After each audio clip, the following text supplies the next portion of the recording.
Hello everyone, this is me Pritila. আপনারা দেখছেন আমার চ্যানেল প্রীতিলাস ব্লগ। তো নিয়ে আসলাম নতুন একটি ভিডিও নিয়ে। তো আজকে হচ্ছে 7ই ডিসেম্বর।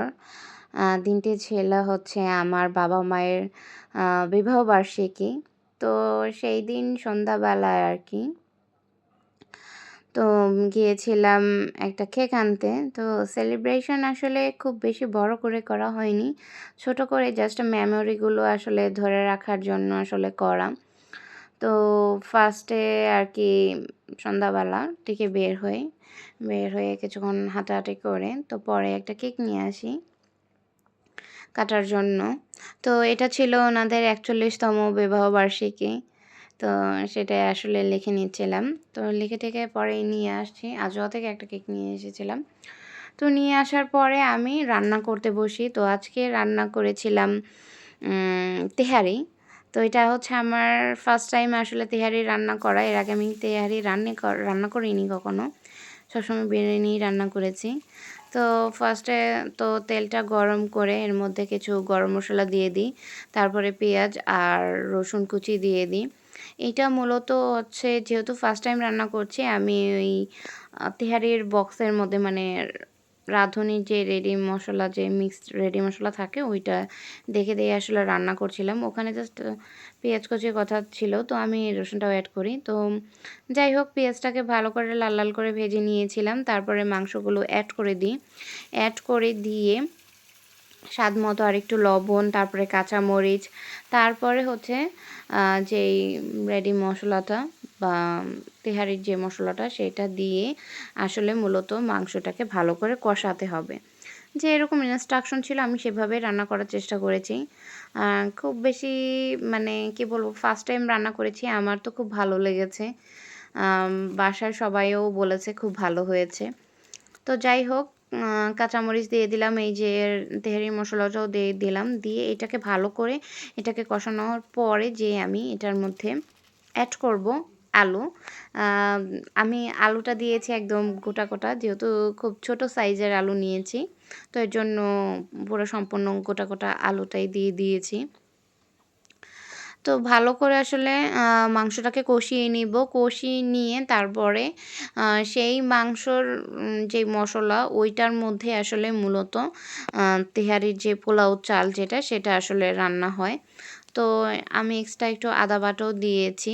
আর আরেকটা দিয়েছি হচ্ছে জিরা আর ধনিয়া গুঁড়া, মানে ভাজা। এটা আমি বাসায় সবসময় ভেজে রেখে দিই বা রান্না করে সবসময় ইউজ করি, তো সেটাই দিয়েছিলাম। আর স্বাদ মতো লবণ যেটা তো লাগবে সেটাই। তো দেওয়ার পরে ভালো করে আসলে মাংসটাকে কষাতে হবে। কষানো শেষ করে তারপরে আস্তে আস্তে মূলত মানে একটু কিছু সময় আসলে এটা ঢেকেই আর কি সিদ্ধ করেছিলাম। এক্সট্রা কোনো বেশি একটা পানি দিইনি। মাংস ঢাকার পরে অটোমেটিকলি এইটার মধ্যে থেকে আসলে পানি বের হয়েছে। তো এই যে ছোট ছোট করে আলু যেগুলো সেগুলো ছিল বাসায়, তো সেগুলো দিয়েছি।